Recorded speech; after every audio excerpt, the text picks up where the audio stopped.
një lider të qeverisë për kaq gjatë? Sa e dëmton në thalë demokraci? Në fakt, nuk është për vene që janë me demokraci të pa konsoliduar, kur edhe Shqipëria sigurisht nuk i bën mirë demokracisë. Basë të konsoliduar as njëherë s'do duaj edhe t'ishte rast që 15 vjetë dikush që... Në Gjermani kemi pas Helmut Kohlin edhe Angela Merkel, po atje sistemi shtetëror është jashtëzakonisht i konsoliduar dhe është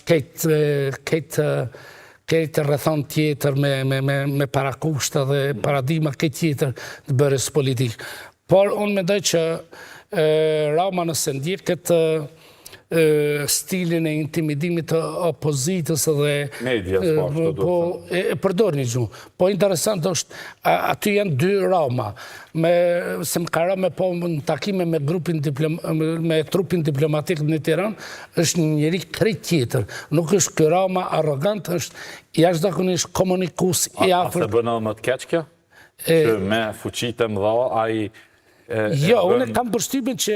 E bën të butin, ndërkohë me... Jo, unë kam përshtypjen që në komunikim me gazetar, ai e bën, domethënë, e ka një lloj strategjie për të ikur komunikimit dhe ballafaqimit me temat e nxehta që ka. Domethënë, e përdor si strategji amortizuese në komunikim me oponentët e tij politik. Ose dikush do ju thoshte e bën për ta kontrolluar të vërtetën, që është më keqe zoti. Nganjëherë keni të drejtshëm, po nganjëherë thuhet që politika, çfarë është politika? Politika është domethënë instrument për me manipulu të vërtetën. Dhe natyrisht kur kemi të bëjmë me demokraci të tilla, kjo është pak më brutale këtë ngllonte ne. Por unë mendoj që nëse Partia Demokratike nuk vjen një figurë e re që i rikthen krejt figurat që kanë ikë, ma modernit Partisë Demokratike, unë kam frikë që kjo mund të marrë dhe mandatin e 5. Do flasim për në veçanti, por ju kë është një pasardhës të Edi Ramës, tash të flasim nga dimensioni që ai do bëhet prapë kryeministër, por vret edhe ai ka një farë lodhje, qoftë në mënyrën se si komunikon, e lëshon pak toktin, guzojmë, konkludojmë kështu sepse po jenë, në gjëra faktike, nuk po japim konstatime kështu kuturu. Këshin ju pasardhës, edhe partia ti duket one man show, një personi cili qeverisë merret qoftë edhe me mënyrën artistike se si organizohet samiti tash të premten që do bëhet, qoftë me qeverisin, qoftë me gjithë çka.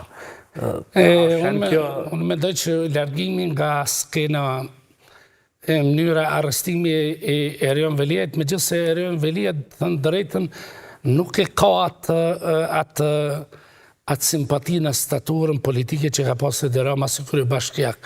Domethënë, nuk e ka atë ndikimin, atë rezonancën që mund ta ketë. Por në këtë rrethona, atëherë mund të përsëritet skenari i PD-s që mas përfundimit të ciklit të Ramës Partia Socialiste mund të hyjë në krizë të leadershipit, se me gjasë më duket që në hapësirën shqiptare tentohet dhe kujdeset që njerëzit liderët partijak që dytët, të tretët mos t'i lënë shumë të afërt që mund t'i bëjnë hije.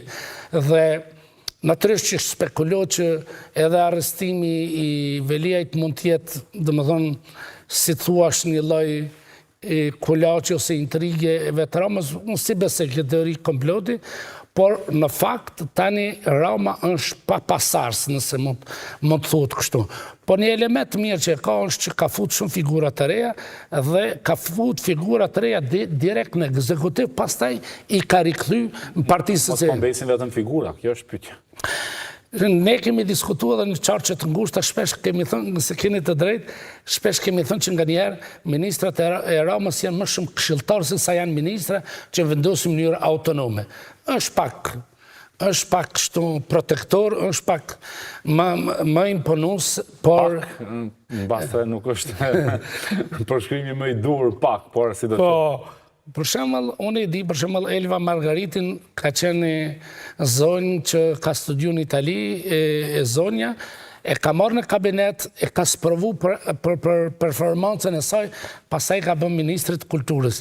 Pastaj kemi Piero Vengë që është ministri i mbrojtjes, ka qenë shef kabinetit e Ditmir Bushati, pastaj drejtor në zyrën e kryeministit, drejtor në portin e Durrësit, dhe i sprovuar dhe kanë nxjerrë. E mirë është që i ndërron figurat ose i ndërron ministrat shpesh dhe kjo i bën mirë, sepse e rrit garën edhe e rrit përgjegjësinë.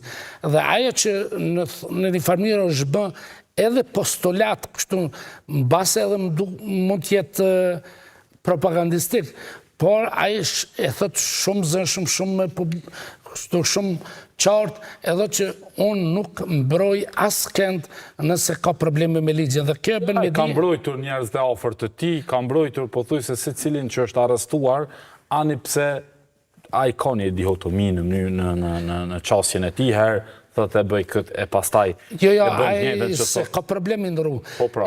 Një kohë ka mbrojt Open Balkan, pastaj u kthy në fund ta mbaroj.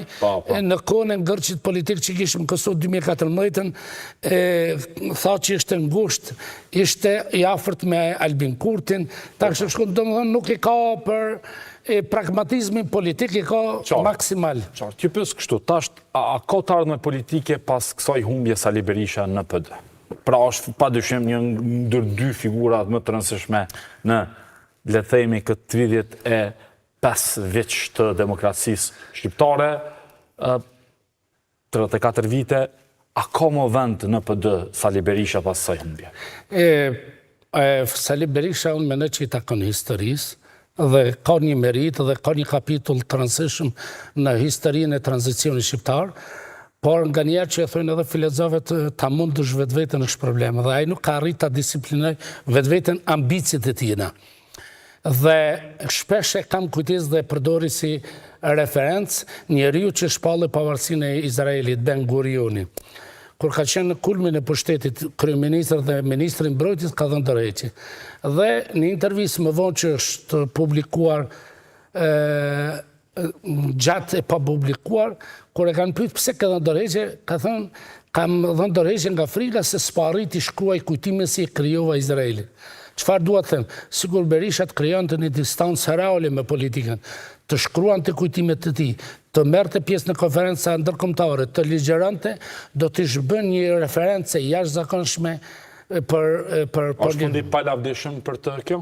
Pa diskutim që elemente tragjike ka kështu, nëse mund të thuhet në politik, është një fond që po shkon edhe me non grata, po edhe me një humbje e cila në fakt e përmbyll dhe jep ato elementet, me këtë meritat jep ato elementet edhe kontroverze që kanë shëshëru rrugtimin e tij politik, i cili është problematik në vitet 1996-97, pastaj me ngjarjet e Gërdecit, pastaj me ngjarjet e 21 janarit që përmendën Shqipëri, ku natyrisht edhe opozita atërshme që ka qenë Edi Rama, unë mendoj që edhe këta kanë një përgjegjësi, sepse edhe opozita s'mund të bëj çfarë të doj, sepse e di që i bllokonin disa ligje për integrimin evropian.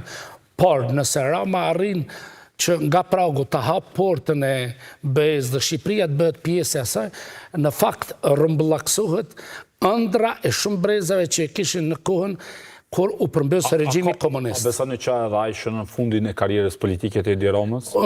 Unë mendoj që nëse din me usjell, unë mendoj që atëherë ndoshta edhe është momenti kur ai ndoshta do t'i thotë goodbye politikës dhe të metë, domethënë kështu me kredenciale të larta në politikën shqiptare. Por fakti